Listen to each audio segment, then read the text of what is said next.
Greetings, gamers. I'm Bedroth. And I'm Shibata. And you're listening to Very Good Music, a VGM podcast. Alright everyone, welcome to part 2 of Marvel vs. Capcom.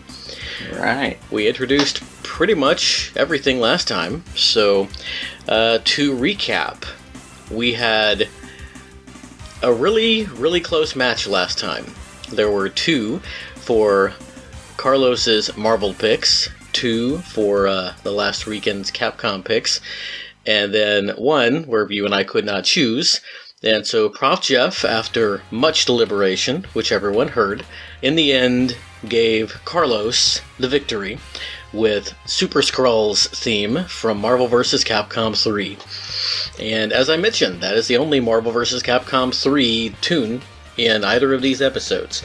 Everything that we are hearing tonight comes from Street Fighter versus, or X-Men versus Street Fighter, Marvel Superheroes versus Street Fighter, Marvel vs. Capcom, or Marvel vs. Capcom 2. This time around, Carlos is going to represent Capcom, and the Last Rican is going to lead each round that you hear, listeners, by representing Marvel. And as I did last time, when I play the songs for Shukapao, I'm going to be mixing things up so he doesn't know whose is whose. And then when we come back, we will discuss the different tracks and decide which one we think is better. And we'll see if ProfJeff has to come back in and pinch hit for us again. As with last time, after each track, or after each pair of tracks, we will listen to testimonials from our 2 guests. And guys, thanks again for joining us. It was a real blast listening to the episode last time, and can't wait to hear what y'all have to say this time. So, once again, I'm going to try not to step on the toes too much of the points that they're going to make. I guess I did just a little bit last time, but yeah, so Shukapao, do you have a favorite Capcom character? Not really. Not really? Maybe Mega Man? Do you have a favorite Marvel character? No. Do you have like a favorite superhero at all? I guess Spider-Man, but... Okay. Well, we are going to be hearing from Spider-Man tonight, once again. Different than the Spider-Man we heard from last time. In fact, let me see here. We have a couple of different repeats from last time. We are going to be hearing from Spider-Man and Cyclops once again, although, again, different tracks than from last time. But there is one track that we will be hearing once again, and I'll see if you recognize it when it plays. But first, let's go ahead and get into round 1. From Marvel vs. Street Fighter, we have Darryl's pick of Spider-Man's theme.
Look at this.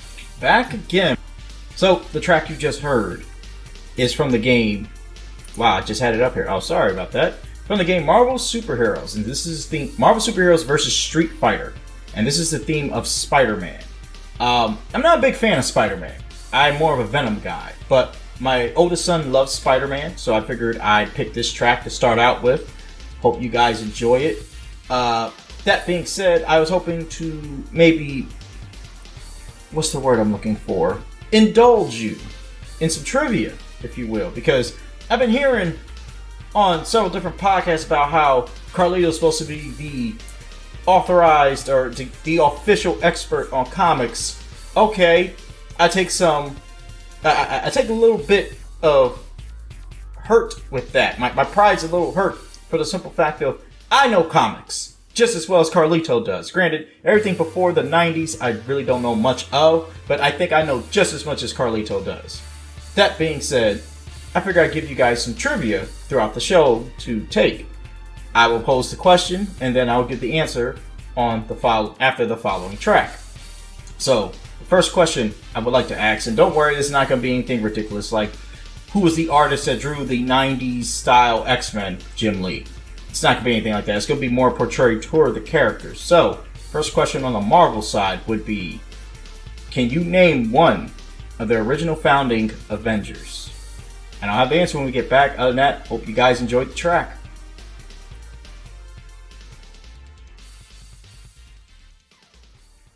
And then from X-Men vs. Street Fighter, we have Carlos's pick, which is Cammy's theme.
That was Cammy's theme from X-Men vs. Street Fighter.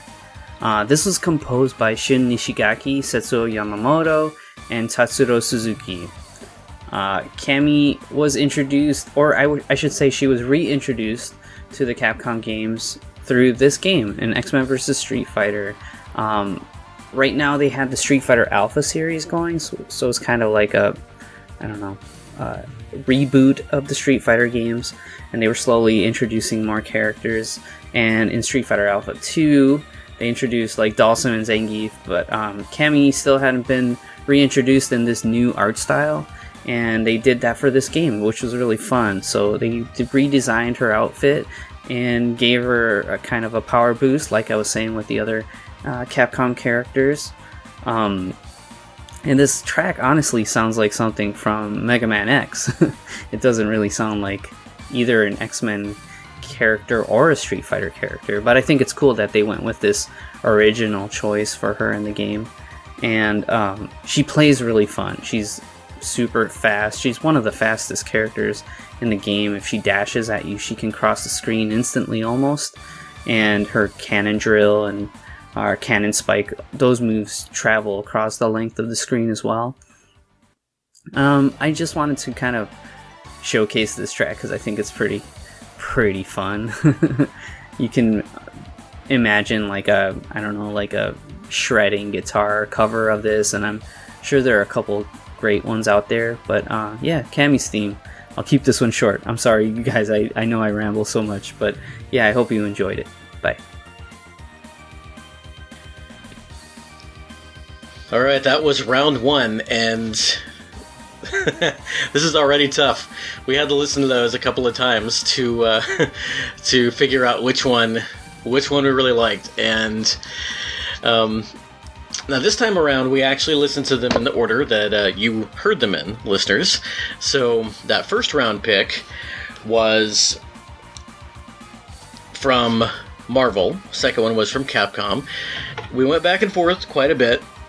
But I think in the end, ultimately, as funky as that bass was in the first theme, I have to go with the second theme. What about you, Shukapao? Yeah, I'm going with the second too. And this is kind of incidental, I think, but something about the sound of that second theme won us over, and we picked out something that I don't think was intended by Carlos when he brought this theme, but it really sounds a lot like who? Shugaba? Motoi Sakuraba. It does. There's a real coincidence because I'm playing as my own Lloyd me in Smash right now. Yep. That may actually have been what made me think of it when you mentioned you were playing as Lloyd. But yeah, if I can't have him as a fighter, at least I can have him as a me. Yep. So does he feel different than he did in the last game he was in? Was it Smash 4 or was it Smash Brawl that Lloyd was in? The Mii. The Mii fighters that were introduced in Smash 4. Oh yeah, they weren't in Brawl, were they? Yeah, they weren't. So yeah, never mind. Anyway, I don't think ever played as the Mii's in Smash 4. Oh, neat. Well, anyway, back to Marvel vs. Capcom, because I was going to say there aren't any Marvel or Capcom characters in Smash, but there are like 3 Capcom characters in Smash, so never mind. But yeah, so the first theme that y'all heard was Spider-Man's theme from Marvel vs. Street Fighter. An excellent first showing by the Last Rican. The theme that won this round was Carlos's pick, which was Cammy's theme from X-Men vs. Street Fighter. And very close, guys. Again, we had to listen to both of these like twice before we finally settled on Cammy's theme. A different night, this might have gone a different way. And who knows which one ProfJeff would have picked if it had gone to a tiebreaker. So, I guess we won't really know for sure how this is going to land until the end of the night. Holds true for all these. That's true. That is true. And you know what? Let's just go ahead and get into round 2. All right. Both of our tracks this time come from Marvel vs. Street Fighter. First, we have Apocalypse's theme, chosen by the Last Rican.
That was Theme of Apocalypse from Marvel Superheroes vs. Street Fighter.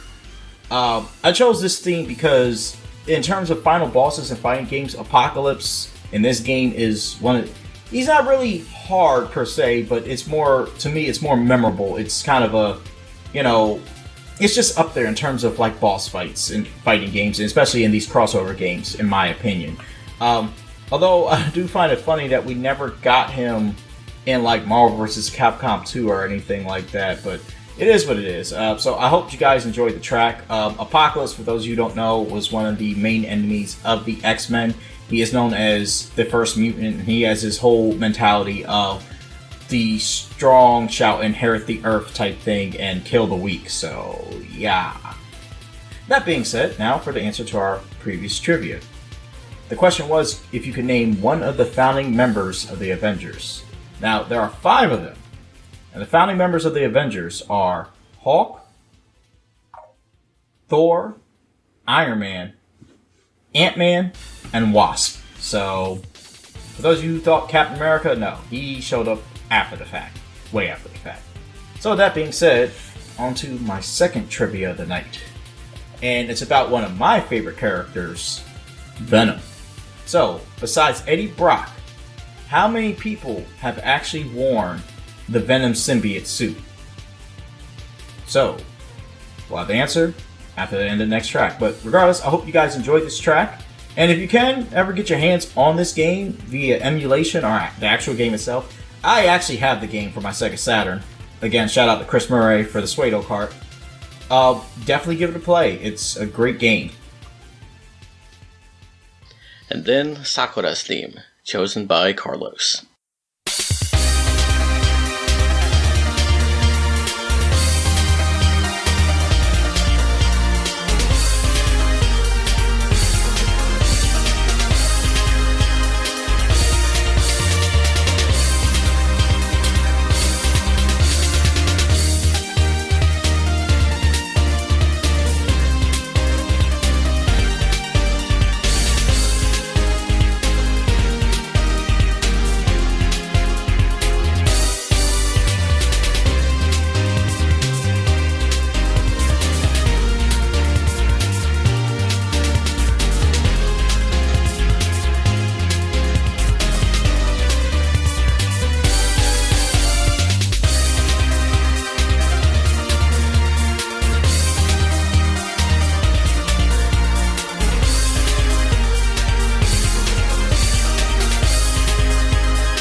For my next Capcom selection, I chose Sakura's theme from Marvel Superheroes vs. Street Fighter. So yeah, I mentioned that all the themes are original for the characters in this game, and this one also I feel captures Sakura really well. It's got a nice lighthearted feel to it, really lines up with her character. They really souped her up. She's got a really cool air fireball, her hurricane kick is pretty strong, her Shoryuken in Street Fighter Alpha 2, the game she was introduced in, she has Shoryuken. She's like a fan of Ryu, so she imitates all his moves. And she had a running Shoryuken, so it would hit multiple times and does that here, and you have a huge fireball effect to go with that. There's also an interesting thing. She has like an evil mode, so she's kind of like Akuma, where she has like a darker colored skin, and he has darker colors and has more like Akuma's moveset, which is pretty funny. I feel like for me, the Capcom characters were more fun to play in the Versus games because they had to do more to compete with the Marvel side, because those guys can fly and they can, shoot lasers and all of this stuff. So seeing what they did with their existing Street Fighter characters, who were basically martial artists, and how they had them compete with the Marvel side was really, really fun, and actually would inform their moves in their own series. So like games like Street Fighter 3 and Street Fighter 4, and even now Street Fighter 5, you can see how they escalated the abilities in the game, and some abilities that were created in the Versus games find their way into the main series, and it just makes for more fun games overall. So yeah, that was Sakura in Marvel vs. Street Fighter, hanging with the big dog. She can take out the Hulk. And that was round 2. Alright, now this time these two were very different tracks. Yeah. I have a gut feeling which way you're going to go with this. I tell you what, let's say it on 3, and then since that'll be confusing for people listening, we'll actually say it, but so we don't influence each other. 1, 2, 3. Number 1. What? The second one? Yeah. Wow. Okay, so they were both really good. The orc hits, right? Huh? They were both really good. Number 1, it might have been because of the orc hits, but also, I don't know, the fast pace, it was really, really cool. So I guess this time around, we'll have to pull in our tiebreaker for ProfJeff. And, yeah, so, well, let's go ahead and hear what ProfJeff has to say about these two tracks and which one he chooses. All right. Hello, everyone. ProfJeff here with a tie-breaking lightning round. First, we have the matchup everyone has requested, In the red corner, we have the first mutant in Sabanur, better known as the time-traveling genocidal super dictator known as Apocalypse. In the blue corner, we have Ryu's biggest fan, the FGC's little sister, the karate schoolgirl who has been beating up Karen since before it was cool, Sakura from Street Fighter. Now, as for the music, Apocalypse's theme starts off with a cool, slinky character introduction, and then the cluster of orchids kicks off an epic battle for the fate of two universes. The song does a great job of balancing the slow, ancient gravitas of Apocalypse as a character with the more kinetic, action-packed kind of sound you'd expect from a final boss battle. Meanwhile, Sakura's theme is more about beginning the journey than ending it. It makes me think of training montages and slice-of-life anime at Japanese high schools. It's a fun, poppy song that also has a climbing quality to it that conveys Sakura's optimism and determination as the perpetual underdog of the Street Fighter franchise. These songs are both excellent, but I'm gonna have to give it to Sakura, because her song does a better job of communicating the essence of its character. Where the Apocalypse theme veers into generic boss song territory, Sakura's theme is a song that could never belong to anyone else. In the end, against all odds, it is the Japanese schoolgirl who delivers the knockout punch to the genocidal mutant mastermind. Alright, well, that was definitely a really tough round. Let's see if things get any tougher for us as we go into a very militaristic round 3. The Last Rican's pick, War Machine, from Marvel vs. Capcom.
Alright, that was War Machine's theme from Marvel vs. Capcom, the first one.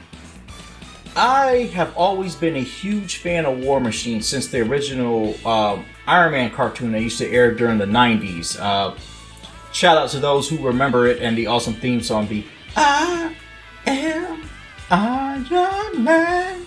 You gotta look it up, it was a great theme song. But anyway, I never liked Iron Man, never liked Tony Stark. I was always a War Machine. James Rhodes. So, like, when Iron Man 2 was announced and they said War Machine was going to be in it, I was on it. Like, I had a War Machine cup that broke, unfortunately. Like, I need more War Machine stuff, actually. But, yeah, so I always preferred War Machine. This is a great track. He plays a little bit like Iron Man in the Marvel superheroes games. I just don't like Tony Stark. And it kind of has to do with the fact that him, Doctor Strange, Black Bolt, and Mr. Fantastic shot the Hulk into space. That's neither here nor there. It's a great game. I have this game actually. A couple of years back, they released what was called the Marvel vs. Capcom Origins Collection for the Xbox 360 and PS3 on the Xbox Live Arcade, and it had both Marvel Superheroes and Marvel vs. Capcom 1. So, unfortunately, they lost the licensing rights to sell the game, so they had to pull it from the store. So, I mean, if you have it on the 360 and PS3, you know, you can always re-download it if you had already bought it. I still have it on mine. It's a great game. Other than that, if y'all can find a port of it, I would definitely suggest doing that. Just don't get the PlayStation port. It was terrible. We're not going to talk about it. But, moving on. Okay, so the answer to the previous question, which was, other than Eddie Brock, how many people have been symbiotes? I mean, have had the Venom symbiote or been Venom? The answer is 3. you've had Flash Thompson, Mac Gargan, and Lee Price. Oh, technically 4, but I wouldn't really consider that guy to be Venom, actually, because he literally got the suit. Eddie Brock sold the suit to a mafia boss who then gave it to his son because, he thought it'd make his son, put some spine in his back. And the son lost a fight to Spider-Man and tried to run away, and the symbiote was like, well, you're a punk, and literally left him, as he was in mid-swing, and the guy died. So, yeah. Marvel Universe, at least the Marvel comics are not a pretty place sometimes. So, that being said, on to my next piece of trivia. Alright, can you name at least one member of the X-Men who has been on the Avengers? I will have the answers to that when we get back. Versus our returning Captain Commando, this time chosen by Carlos, also from Marvel vs. Capcom.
You just listened to the theme of Captain Commando from Marvel vs. Capcom 1. And Captain Commando is a super cool character. Capcom is his name. He was kind of their first company mascot. That didn't really pan out as well. Nobody really cares about him. Nobody knows that. But he had his own Final Fight style beat-em-up game, and his design's really cool. He's kind of a heroic cyborg. And he has almost like a American aesthetics to him, and he had a really cool moveset in the game. He had the Captain Corridor, which is like a huge lightning strike to the ground, and he'd actually become kind of an integral part to the high-tier Marvel vs. Capcom 2 play because of that move. As an assist, it's a really good move to keep people off of you when they're attacking you, because Marvel vs. Capcom 2 is a very aggressive versus game. Air dashing and crazy combos and all that. But this is Marvel vs. Capcom 1, and you only had 2 characters. There was an interesting mechanic in Marvel vs. Capcom 1 called, I think it's called Variable Cross, where if you had enough super meter, you could call out both of your characters at once. So you're literally playing as 2 characters at once, which is kind of, it's chaotic, but it kind of fits with how chaotic the games are. And you had an unlimited super meter for a short amount of time, and you could just go crazy. Actually, just like the game, when you put a credit into the machine, it says, "Let's go crazy." So that's kind of pretty fun. But yeah, Captain Commando, super cool guy, and this track was very cool, kind of high energy versus game music, so I wanted to include that on this playlist. Alright, listeners, that was round 3. And yeah, continues to be a tough choice. Once again, these were kind of different flavors of tracks. Shukapow, first one or the second one that we listened to? The first one. First one, okay. Yeah, this one was tough. I think I've got to go with the second one. So we're going to have to rope ProfJeff in once again for this one. That first track, undeniably, was really great. It was also the returning track. But for me, I just couldn't get over the guitar in that second track. It was really, really cool, sort of 80s, early 90s rock guitar sound that I just like a whole lot. Reminded me a little bit of Storm Eagle. So the first track that you heard, listeners, was the one that I chose, which is the theme of War Machine from Marvel vs. Capcom. That was chosen by the Last Rican. War Machine, of course, is Tony Stark's friend, or Iron Man's friend. Colonel... Oh my gosh, I forgot his first name. Wow, I'm so sad. I want to say Dustin, but that's the wrestler. Colonel Rhodes. I can't remember Colonel Rhodes' first name. That's so sad. But a really cool character in the comics, in the MCU, in the cartoons, and from what I remember, in these games as well. And he went up against Carlos's theme, which was the one that you picked. This is the returning theme, the only one that was actually picked twice. Captain Commando's theme from Marvel vs. Capcom. And if I remember correctly, you picked this one last time too, and I picked Super Skrull. So Jeff has already picked the theme over Captain Commando's theme, but it was pretty close if I remember his comments correctly, so we'll have to see what Jeff has to say about this one. Time for tie break number 2. In the red corner, we have James Rhodey Rhodes, the War Machine. He's like Iron Man, but with a different color scheme and more guns, and sometimes that's all you need. He was also one half of my MC1 team alongside Venom. Not sure how that would work in real life, but it's fun to think about and more fun to play. In the blue corner, we have Captain Commando getting up from his beatdown at the hands of Clerk the Super Skrull in our last installment. Though it looks like the Captain and his Commando companions had the upper hand in the early game, turns out the Super Skrull really doesn't like getting ganged up on by teams of 4, so that was that. We've already talked about Captain Commando's theme, but War Machine's song is an entirely different animal. Here you have an industrial bass line that sounds like heavy machinery, and it's complemented by a high-flying synth solo that reflects James Rhodes' background in the United States Air Force. And I also appreciate the little piano riffs in the background as well. Adds a lot. Out of all the ties I've had to break, this is actually the toughest one, because while I much prefer the composition of the War Machine song, I think the Captain Commando song has much better instrumentation, and it doesn't help that both songs are excellent either, because I can't use that as a criteria. Listening to these songs back and forth and back for hours on end, I eventually had to settle on the song I could deal with looping in the background for days at a time. A song that, like Guile's theme, goes with everything. Captain Commando picks up the win here because while the War Machine track attempts great things and doesn't quite get there, the Commando and Friends produce an instant classic for the ages. Alright, ProfJeff, thank you so much. And you know what? Let's go ahead and continue into round 4. First, we have Shuma Gorath's theme from Marvel vs. Street Fighter, chosen by the Last Rican.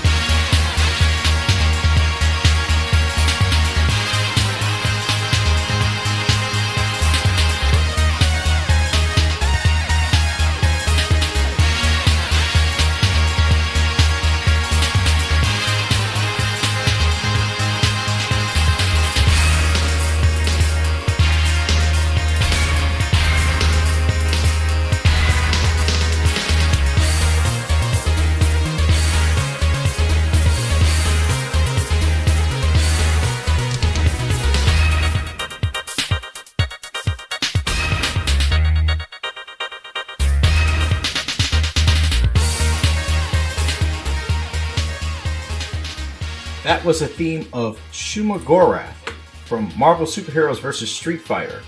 For those of you who don't know, Shuma Gorath is a Marvel character. He comes from what's known as the Chaos Dimension. My younger brother Daniel loves playing with him in Marvel vs. Capcom 2. And he's gotten quite good with him.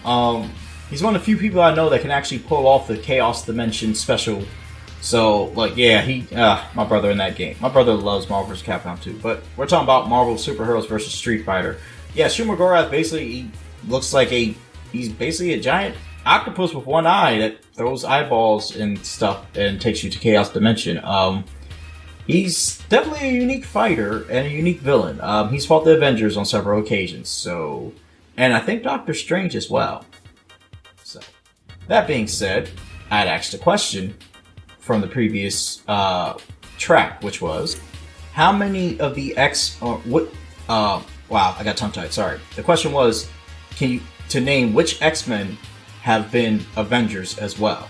So, several of the X-Men have been Avengers. So, Quicksilver and Scarlet Witch don't count because neither one were technically ever X-Men. They were part of the Brotherhood of Evil Mutants, so they don't count. So, going down the list. Beast has been an Avenger. Firestar has been an Avenger. Wolverine's been an Avenger. Storm has been an Avenger. Havoc has been an Avenger. Cannonball has been an Avenger. Sunspot has been an Avenger. Rogue has been an Avenger. Sunfire has been an Avenger. And X-23 has been an Avenger. So, and also Cable. And Dazzler. A lot of X-Men have been Avengers. So you're probably wondering, about those last few you've never heard of. So, what basically happened was, a few years ago, there was an event called Avengers vs. X-Men, in which the X-Men and Avengers were up against, they were fighting against each other. At the end of the event, Captain America decided to put together a team known as the Uncanny Avengers, which consisted of both X-Men and Avengers, and the team was led by Rogue, and I believe Havoc as well. Or, it was led by Havoc, but often sometimes led by Rogue. So, a little bit of history for you guys. Alright, the next question. Over the years, the Hulk has had several different personalities, ranging from Savage Hulk, Doc Banner, the World Breaker, Claw, which is the Hulk's Hulk, and the Green Devil. So, actually also known as Devil Hulk. So, with that being said, the final question of the night. The Hulk has had several different personalities over the years, be it from the Savage Hulk, to Doc Banner, to the Green Scar, to the World Breaker, to the Devil Hulk, to Claw, which is known as the Hulk's Hulk, see Marvel Axis for that one. Does anyone know what the exact name of the persona that the Grey Hulk takes on? Answer when we get back. And Clock Tower Stage, from Marvel vs. Capcom 2, chosen by Carlos.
Okay, here we are. This is the Clock Tower stage from Marvel vs. Capcom 2. This is composed by Tetsuya Shibata, and now I'm gonna do my little dance. So this is the theme of this episode, right, is Marvel vs. Capcom.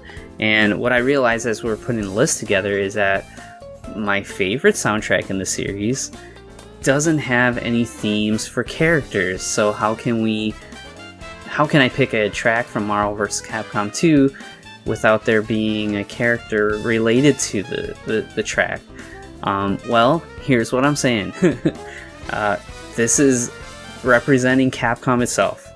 So the series couldn't exist without Capcom's involvement and all the work that was involved with it and all the kind of creativity that really made it stand out and really ring true to fans of both Marvel and Capcom. So I had to throw in a Marvel vs. Capcom 2 track because I love the soundtrack so much. It's completely unrelated to any of the characters, and actually the stages themselves are all, well, one, this was in the year 2000. This game was also kind of developed with the Dreamcast in mind, so all the backgrounds of the game, while the characters fighting are in 2D, so they're pixel characters, all of the stages are 3D and are wild. So like, I mean, this is a clock tower, so it's literally like gears and scaffolding in a clock tower with some little like mice running around, and all it does is serve as an interesting backdrop to the mayhem that you see in front of you. So Marvel vs. Capcom 2 is an insane game. Like I said earlier, there's 65 characters, and it was kind of like Capcom saying, hey, we did all of these characters over the time, and we're just gonna throw them into the game and just let it be madness.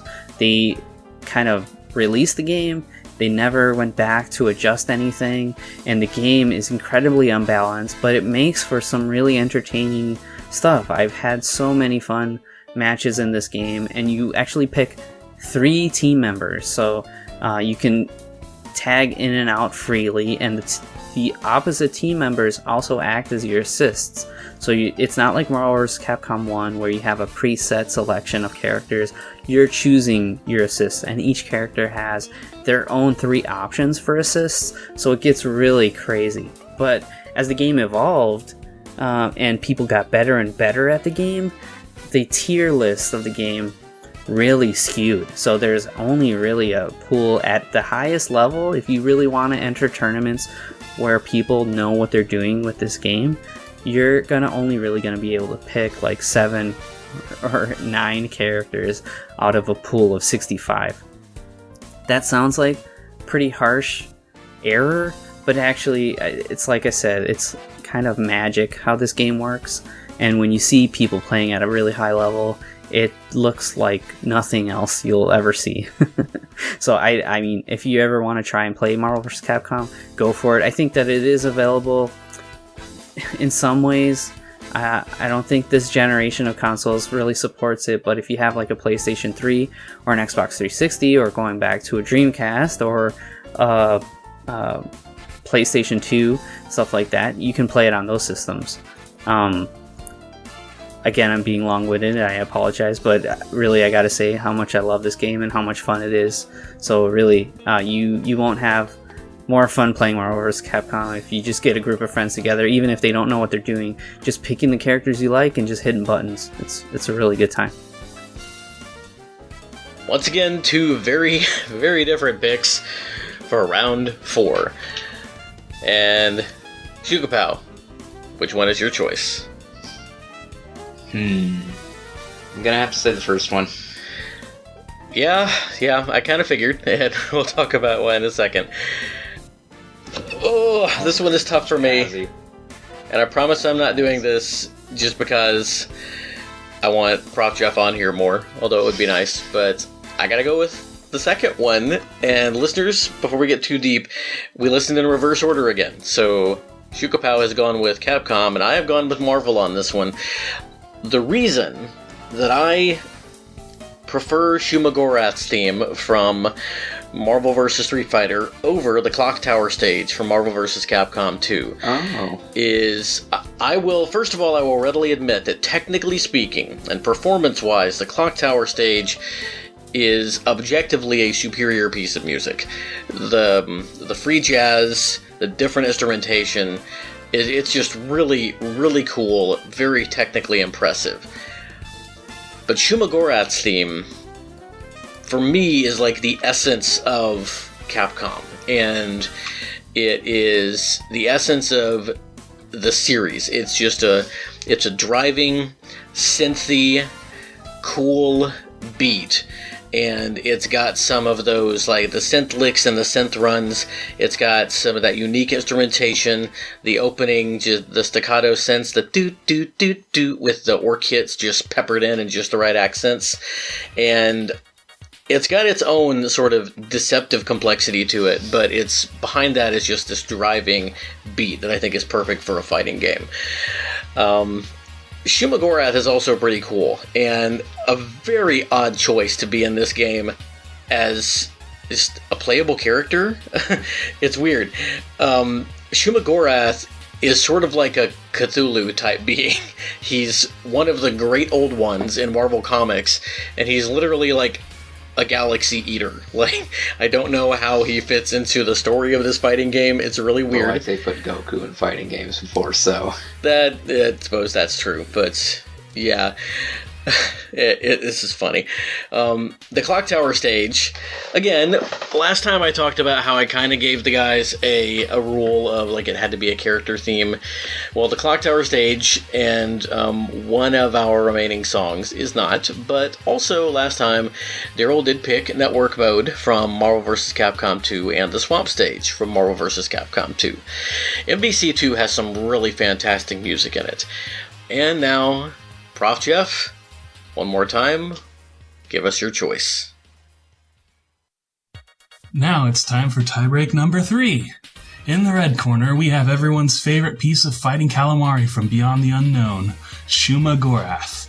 In the blue corner, we have the Titanic timepiece from Marvel vs. Capcom 2, the Clock Tower, which stands still and tells time while other people fight. In terms of music, Shumagorath's theme is a sleek interdimensional dance number featuring tasteful orc hits and a bit of strings in the background for good measure. Meanwhile, the Clock Tower stage is a smooth, playful ensemble of piano, guitar, and brass that reminds me quite a bit of the Persona series, which also happens to have a lovely soundtrack. I also have to respect the sheer ballsiness of this track as a fighting game stage. This was also a difficult contest to judge, but in the end I had to give it to my boy Shuma for cramming all that personality into a game that has relatively low quality sound overall. Similar to the way that he crams the maddening soul-warping vistas of infinite horror contained in its eldritch being into the paper-thin walls of our paltry, three-dimensional world. In the end, it looks like time's up for the Clock Tower. Okay, Yuko, we are approaching our last pair of tracks. And we are actually going to be listening to one of the tracks, well, a character for one of the tracks that we heard last time. And then we're going to listen to a staff roll, so fitting for the last track of these 2 episodes. But let's go ahead and get into it. So the first track, we have Darryl's pick, the theme of Cyclops from X-Men vs. Street Fighter.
Okay, that was Cyclops stage from the game X-Men vs. Street Fighter. I went with the arcade version because I love that CP2 sound. Just does something to the ear, you know? But yeah, Cyclops has always been my favorite X-Men of all time. My brother David, he always liked Wolverine. I always liked Cyclops. That's always been our thing. So any game that has him in it, I usually pick and use him and learn how to fight with him. So this was the second game he actually appeared in terms of a fighting game. The first was X-Men Children of the Atom, which was made by Capcom. And while I could have probably used this for the list, our good host, Bedroth, wanted us to keep it strictly to the Marvel vs. Capcom series, basically from X-Men vs. Street Fighter on up. Even though Akuma makes a guest appearance in X-Men Children of the Atom, but we're not going to count that. So, with that being said, you're probably wondering what's the answer? So, the question was, what is Greyhawk's the Greyhawk, his personality, his persona, what is the name that he goes by? And the name is Joe Fixit. So for any of you who's ever seen like maybe the Hawk cartoons or read the comics, Joe Fixit is kind of a wise guy. Think of him like a New Yorker type guy. So he put it like this: if the Thing was a bit more of a smart ass, a bit more, if the Thing was a bit more of a a-hole or, you know, smart aleck, you'd have basically what the Joe Fixit. So with that being said, thank you again, Sir Bedrock, for having me on tonight. Till next time. The second track, we have Carlos's pick, which is The Staff Roll from Marvel vs. Capcom.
For my final track here, this is the staff roll from Marvel vs. Capcom 1. Marvel vs. Capcom Clash of Superheroes.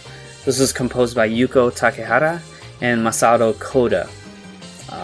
Again, throwing a bone to Capcom. This isn't a character theme per se, but I really feel like I wanted to just share some love for the composers that are doing really great stuff. This track, super fun, drum and bass, almost sounds ahead of its time, even though it's 1998, so it's like right around this time. But this is something you would kind of hear in like Street Fighter 3, Third Strike, or some other soundtracks that people are really excited about. I feel like this is kind of a low-key, really good track that people don't know about. And yeah, Capcom just killed it, guys. I can't oversell how much fun it was to be a kid in this era and go to the arcade and be able to play these games with just so much color, so much artistry, but also just feel great too. When it comes to X-Men Children of the Atom, for me, I've told this story a couple times, but basically, me being a kid, loving Street Fighter, and reading X-Men comics at the time, this was also an era where you just wouldn't know when stuff would come out. So I went to the arcade, and it was literally this moment where there was a crowd of people around an arcade machine, and I just walked over to it, not knowing what it was, and to see that it was an X-Men game, but it was a Street Fighter game, blew my mind. I just can't get over how magical that was. So, yeah, these are versus games, and the Marvel characters are fighting the Capcom characters, but no matter who wins, we win. So I hope you really enjoyed my picks, and I know this is some type of versus thing. I really honestly just want to share these tracks that I love, so hopefully I win. I don't know. No, hopefully we both win. Hopefully you win, the listener. So I'm just really excited to hear what tracks my rival for this episode shares. Thanks. Bye. That was our fifth and final round of this part 2 of our Marvel vs. Capcom episodes. Alright, let's see if we have a tie again this time. I gotta go with track number 1.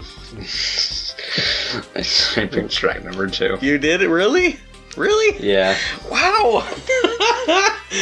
Oh man, that means that overall of the 10 pairs of tracks we have, ProfJeff is going to pick 5 of them because we couldn't choose.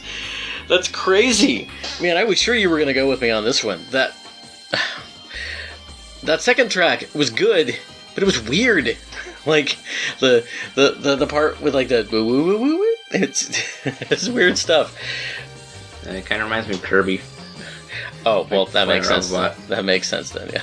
I could hear that. I don't know. I guess similar reasons as last time. But, so the first track that you heard in that pair was the theme of Cyclops from X-Men vs. Street Fighter. The second track was the staff roll from Marvel vs. Capcom. And, yeah, so... Once again, very weird choice. I think it is cool that Captain Commando, Cyclops, and Spider-Man are sort of our MVPs for these episodes. They were each picked twice. And our MVP as far as the game that was picked the most. Let's take a look here. For X-Men vs. Street Fighter, we have 1, 2, 3, 4... 5 entries. For Marvel vs. Street Fighter, we have 1, 2, 3, 4, 5, 6 entries. I believe X-Men vs. Street Fighter is probably going to win more, but we'll see. Marvel vs. Capcom, we have 1, 2, 3, 4, 5 entries. For Marvel vs. Capcom 2, we have got 1, 2, 3 entries. And then Marvel vs. Capcom 3, as we discussed, we have 1 entry. So actually Marvel vs. Street Fighter was chosen the most out of all of them, with X-Men vs. Street Fighter and Marvel vs. Capcom tying for second place, and then MvC 2 and then MvC 3. So, nice mix of tracks here from our contestants. Gentlemen, once again, can't thank you enough for agreeing to do this, and regardless of who turns out winning, because as of time of recording, I actually don't know, because I'm gonna have to come back in and talk after we get ProfJeff's recordings. Thank you. It's been fantastic. You each brought 10 wonderful themes, and it was really, really cool for me to hear some of y'all's favorite music from the series that, frankly, I don't know too well, but that means quite a bit to both of you. Thank you once again. And now, ProfJeff, for the 5th and final time, the 4th time, I guess, on today's episode, let us know, did you choose Cyclops' theme, or did you choose the Marvel vs. Capcom staff roll? Now for the final tiebreak. In the red corner, we have the Optic Blast Man himself, Cyclops, field leader and master tactician of the X-Men. Then in the blue corner, we have the staff roll of Marvel vs. Capcom 1, honoring the group that was single-handedly responsible for my absolute favorite of the classic MvC games. You heard what I said. In terms of music, we have Cyclops' theme, a dynamic, heroic piece that captures the grit and determination of Cyclops. It combines bombastic fanfares with slow, introspective sections that paint a full portrait of a leader that not everyone likes, but everyone respects. Then we have the staff roll theme, a beautiful track that I cannot even adequately describe. The rhythm, melody, composition, instrumentation, everything combines to form a delicious cherry on top of an already delectable sundae of a game. Against such an unstoppable juggernaut of a song, even stalwart Scott Summers doesn't stand a chance. In the end, this staff roll beatdown provides a brutal lesson in teamwork that Cyclops won't soon forget. Alright, well, you heard it here, folks. Our winner for this round is Kung Fu Carlito with a score of 4-1. And our winner for both parts put together is also Carlos with a score of 7-3. And obviously, because half of these songs had to be tie broken, we had a rough time deciding on this one. There were a lot of great tunes, and both of you, I just can't thank you enough for taking the time out to record all your testimonials, pick all the music, send everything to me, work with me as I kind of figured out how this whole thing was going to play out over the course of, I don't know, a few weeks. And just, thanks for sharing this little bit of yourselves and your taste with us and with our listeners. Darryl, definitely don't feel bad. You brought the heat on this show, and all of this, of course, it's a matter of subjectivity. What would be really fun is to get together sometime with all three of you guys, Carlos, Darryl, and Jeff, and discuss who would actually win in these fights when it came to the character and how they are in lore, in canon lore.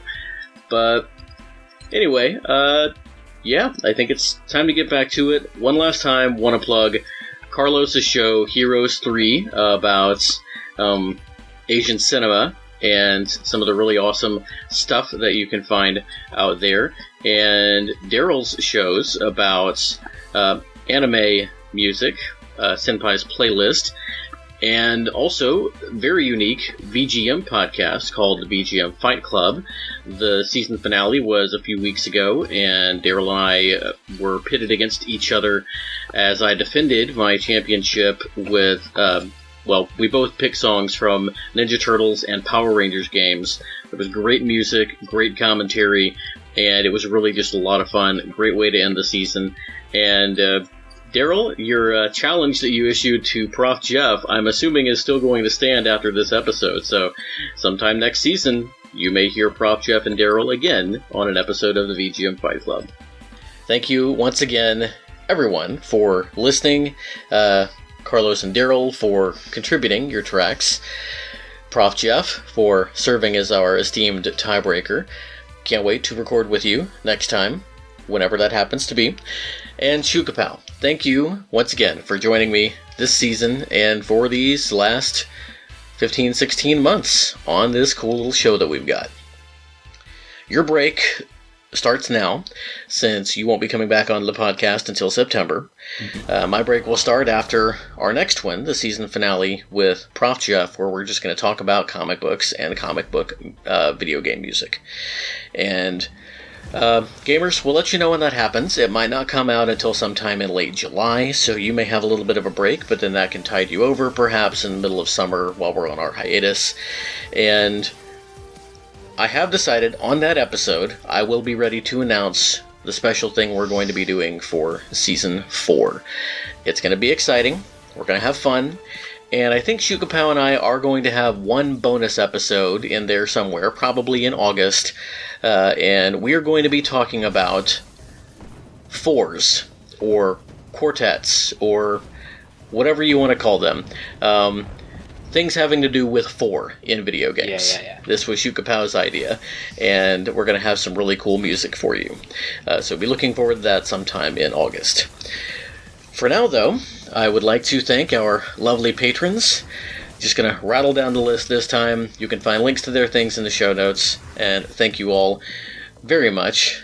Alex Messenger, Skeletroy, Ryan Steele, Kung Fu Carlito, who was featured on this episode, Darryl, the Last Rican Bowers, who was featured on this episode, Forrest Shamlian, the Mysterious Nathan, and our newest patron, Sprintcade, who not only joined up when we don't even have any tiers going on right now, so he literally just picked a figure and decided that was what he was going to give us, but also shared with us a code for a free copy of Monster Hunter Stories 2. Cade, thanks so much. It's been a blast getting to know you.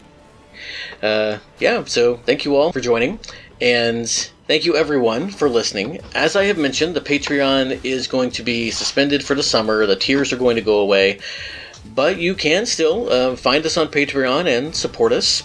Give whatever you would like, whatever you think we deserve, and we will be happy to have your support, especially considering during the summer there won't be any perks or anything. So to our artists, I would like to say a huge thank you to Naomi Rubin, who did our fantastic podcast cover art. Once again, Carlos, who did the cool portraits that you see on the YouTube page. Ben the Dyad Dishman, who did our cool pixel art. And once again, Skeletroy, who of course composed our theme song and all of its variations. And, I think that's gonna just about do it. Shukapao, since this is the last time you're going to be on for a while, you have anything to plug? Anything to talk about? Anything to say? Oh, you got your learner's permit. Yeah, I did get my learner's permit. Yay, cool. Yeah. Yep. Still waiting to hear back about the job and stuff, but so yeah, congrats, good job. Hey. And now, follow you on where? Follow me on Twitter at ShootFoul. I do nothing there.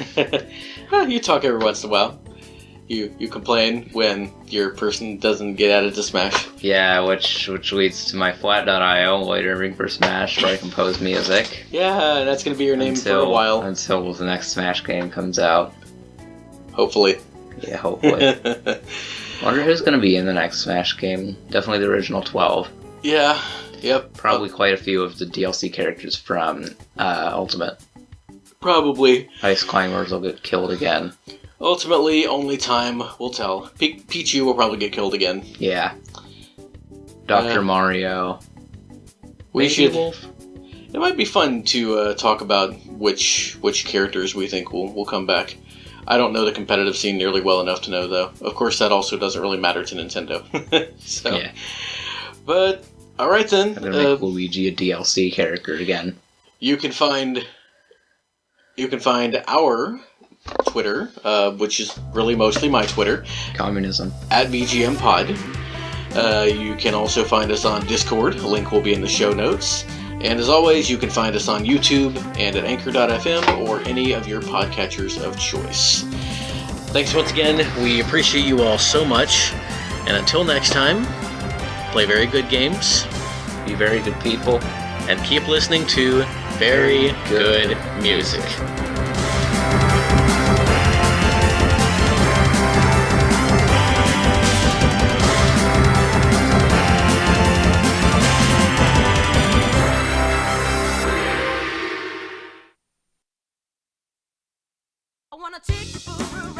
For Marvel vs. Street Fighter, we have 1, 2, bless you, 3, 4, 5. Not much of a blooper reel this time. Those are delightful noises. Yeah. Mucus, yay. Yay. So what do you prefer, Mucus or Kazuya? Not sure. The Smash announcer pronounces his name like it should be pronounced, Kazuya, and not how everybody, like including us, probably says it, which is Kazuya. Kazuya.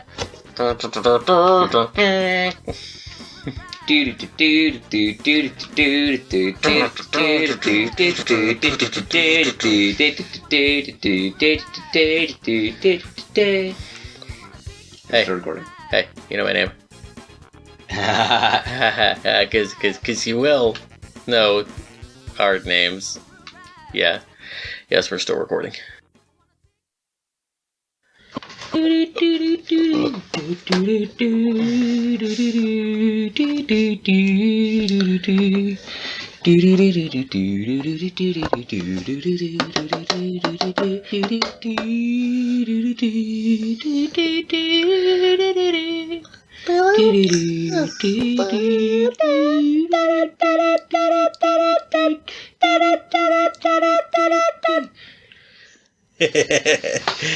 Oh.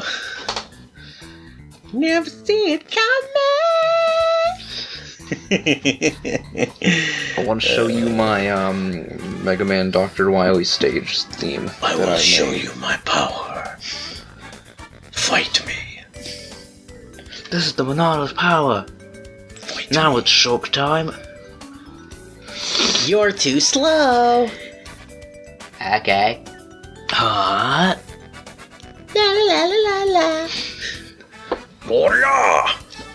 Are you okay? Sure you can. Show me your moves. Hot. Hi. Wah! Ah. I never learned how to read. Oh. Yep, this is what happens behind the scenes, everybody. You get a peek into. They make Smash Bros noises. Yep. Chicken tender, pizza crust, Power wave. power dive, Iha, gun, jump gun, Tekkarn, Rakarakarn. I can't do that Some here. Japanese thing. Oh wait. Because Square Enix don't like letting Final Fantasy characters speak English. They don't like letting Dragon Quest characters speak at all. What? Yeah! Yeah, Link can't speak at all either. That's true. Oh wait. Except in Link Phase of Evil. End of the cartoon. Yeah. Well, excuse me, princess. I'm so proud you know that.